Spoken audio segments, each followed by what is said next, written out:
The following experience was shared by Antonio Paredes. 2 years ago, they intervened my nephew Claudio with appendicitis at approximately 9 at night. After the operation, in which there was no complication, they assigned him to a shared room with 3 patients. When they accommodated him, he met a man of about 60 years in the bed to his left. The one who was giving the window, the gentleman, was a very kind man and had interesting topics of conversation, but a few minutes later a couple of nurses, a doctor and a police officer from Chile entered with a 20-year-old boy who made a ruckus of his rudeness. He said his band would soon get him out of there and that not a couple of bullets would stop him in the hospital.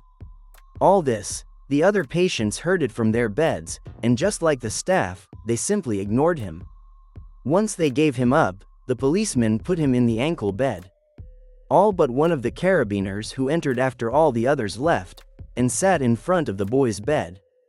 The boy, while he was doing the sedatives, saw him with a defiant face, and he did not stop saying that he was not afraid, that he did not care where he followed him.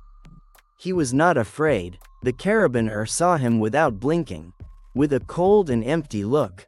And so he stayed all night watching him, sitting in front of his bed. My nephew says that when he woke up the next day, he realized that the boy was no longer in the bed, so he thinks he was probably changed during the morning. And said that the man in the bed next door was calling my nephew's attention to see the news that was being broadcast on television. My nephew said, when I turned to the television, the news announced the death of an officer of carabiners in a bulletin in an attempt to rob a gas station the night before.